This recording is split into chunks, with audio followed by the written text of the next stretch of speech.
Hello everyone, welcome to the channel. इस video में हम लोग example of study flow open system discuss करेंगे, जिसमें हम लोग नोजल, टरबाइन और थ्रोटलिंग वाल्व देखेंगे। तो सबसे पहले स्टार्ट करते हैं नोजल से। Nozzle is a device which increases the velocity of the fluid in expense of pressure, और nozzle is a device which convert pressure energy of fluid into kinetic energy. यानी कि नोजल एक ऐसा device होता है जो velocity increase करता है फ्लूइड का at the expense of pressure, यानी कि प्रेशर एनर्जी को काइनेटिक एनर्जी में कन्वर्ट करता है। तो यहाँ पे नोजल का एक ये डायग्राम है। यहाँ इस साइड से फ्लूइड इन कर रहा है और यहाँ से फ्लूइड बाहर निकल रहा है, और इनलेट और आउटलेट दोनों का डेटम से जो हाइट है वो सेम है, यानी कि Z1 इक्वल टू Z2। और यहाँ पे हीट का कोई भी इंटरेक्शन नहीं हो रहा है, तो Q हो जाएगा 0, और वर्क डन भी यहाँ पे 0 हो जाएगा, क्योंकि नोजल कोई वर्क परफॉर्म नहीं करता है। यहाँ से इस पर अगर हम लोग first law of thermodynamics for open system apply करेंगे, ये इक्वेशन है first law of thermodynamics for open system, तो इसको अप्लाई करेंगे तो यहाँ पे ये Z1 और Z2 ये दोनों कैंसिल हो जाएगा, Q यहाँ से 0 आ जाएगा। कोई वर्क भी नोजल प्रोड्यूस नहीं करता है, तो ये वर्क डन भी 0 हो जाएगा। तो यहाँ से इक्वेशन रिड्यूस होकर आ जाएगा H1 plus C1 square upon 2000 equal to H2 plus C2 square upon 2000। यहाँ पे इस इक्वेशन का हर एक टर्म जो है वो किलो जूल पर केजी में है। और यहाँ से एक चीज़ और डिस्कस कर लें कि अगर C1 जो है वो C2 से बहुत लेस होगा, यानी कि C1 very very very less than C2, तो एक इक्वेशन रिड्यूस होकर ये आ जाएगा H1 equal to H2 plus C2 square upon 2000। यहाँ से C2 आ जाएगा 2000 under root 2000 into H1 minus H2। और C1 को नेग्लेक्ट क्वेश्चन में तभी करना है जब वो क्वेश्चन में C1 का वैल्यू दिया हुआ नहीं है। अगर क्वेश्चन में C1 का वैल्यू दिया हुआ होगा तो C1 को कंसीडर करना है। अब हम लोग देखते हैं turbine. Turbine is use to produce work, यानी कि टरबाइन एक वर्क प्रोड्यूसिंग डिवाइस होता है।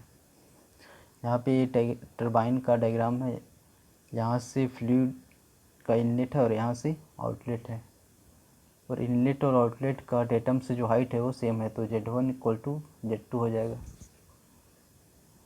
और इनलेट और आउटलेट का जो फ्लूइड का वेलोसिटी रहता है वो ऑलमोस्ट सेम रहता है, तो C1 इक्वल टू C2 हो जाएगा। और यहाँ पे भी Q का कोई हीट का कोई इंट्रैक्शन नहीं है, तो Q भी 0 हो जाएगा। और एक वर्क प्रोड्यूसिंग डिवाइस है, तो work done by control volume ये हो जाएगा पॉजिटिव। तो इस पर अगर हम लोग first law of thermodynamics for open system apply करेंगे, तो ये इक्वेशन है। यहाँ पे हर एक टर्म जो है वो किलो जूल पर सेकेंड में है, तो यहाँ से C1 और C2 ऑलमोस्ट सेम है, तो ये कैंसिल हो जाएगा। Z1 और Z2 ये भी कैंसिल हो जाएगा। Q का कोई इंट्रैक्शन नहीं है, तो ये 0 हो जाएगा। और work done by control volume ये पॉजिटिव होगा। तो यहाँ से वर्क डन बाय टरबाइन, इसको हम लोग वर्क डन बाय टरबाइन लिखेंगे, तो ये आ जाएगा m dot H1 minus H2। और यहाँ से अगर हम लोग m को रिमूव करें तो इसको हम लोग सिंपली ऐसे लिख सकते हैं, work done by turbine equal to H1 minus H2, यानी कि enthalpy of fluid at inlet minus enthalpy of fluid at outlet, ये हमारा वर्क डन बाय टरबाइन आ जाएगा। और ये दोनों जो इक्वेशन है वो ओपन सिस्टम के लिए वैलिड है। अगर हमारा सिस्टम क्लोज्ड हो तो इसको हम लोग अप्लाई नहीं करेंगे। फॉर ओपन सिस्टम, और फ्लो स्टडी होना चाहिए, यानी कि टाइम के साथ फ्लो में कोई वेरिएशन नहीं होना चाहिए।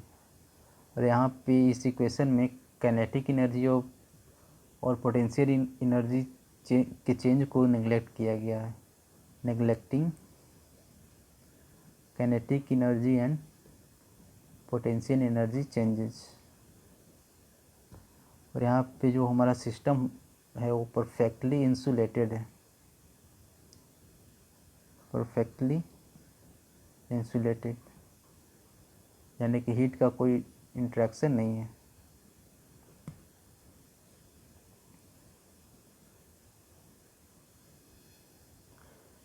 अब हम लोग डिस्कस करते हैं throttling valve. When a fluid flow through a constructed passage like a partially open valve, an orifice और a porous plug, there is an appreciable drop in pressure and the flow is said to be throttle.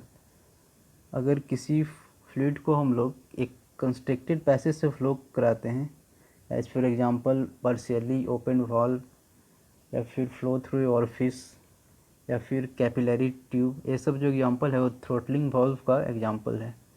तो यहाँ पे pressure में एक appreciable drop होता है, और ऐसे फ्लो को हम लोग, and the flow is said to be throttle, ऐसे फ्लो को हम लोग थ्रॉटल बोलते हैं। यहाँ एक डायग्राम है थ्रॉटल वाल्व का।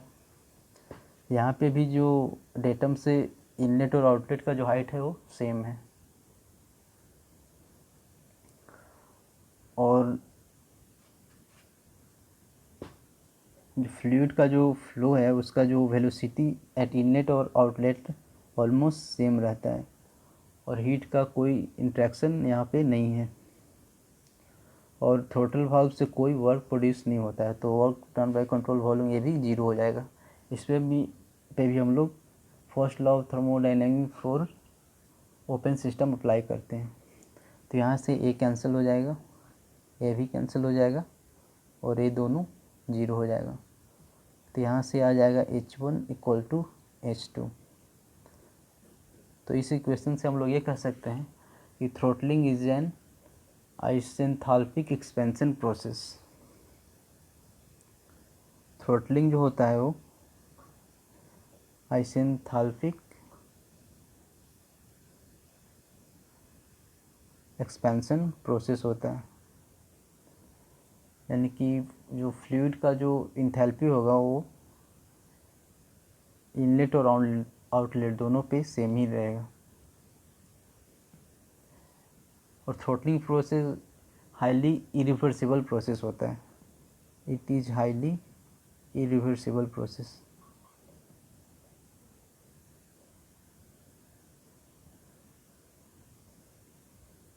अगर हम लोग टेम्परेचर का बात करें तो टेम्परेचर आफ्टर थ्रॉटलिंग में इंक्रीज और डिक्रीज और become constant depend upon joule Thompson coefficient. तो थ्रॉटलिंग के बाद टेम्परेचर या तो इंक्रीज कर सकता है या तो डिक्रीज कर सकता है, या सेम कांस्टेंट भी रह सकता है। ये जूल थॉम्सन कोफिशिएंट पे डिपेंड करता है। जूल थॉम्सन कोफिशिएंट को हम लोग म्यू से डिनोट करते हैं, और म्यू अगर पॉजिटिव आता है तो टेम्परेचर में ड्रॉप होता है, और म्यू अगर निगेटिव आता है तो टेम्परेचर राइज करता है, और म्यू अगर जीरो होगा तो नो टेम्परेचर चेंज, यानी कि पॉजिटिव में कूलिंग, नेगेटिव में हीटिंग, और जीरो में नो टेम्परेचर चेंज। इसको हम लोग यहाँ पे इस स्टेटमेंट को हम लोग लिख लिए हैं। For ideal gas mu is always zero, so if ideal gas undergoes throttling process there will be no any change in temperature. Ideal gas के लिए म्यू हमेशा जीरो होता है, यानी कि जूल थॉम्सन कोएफिशिएंट जो होता है वो हमेशा जीरो होता है। तो यदि हम लोग आइडियल गैस को थ्रॉटलिंग प्रोसेस कराएंगे तो उसमें कोई टेम्परेचर चेंज नहीं होगा।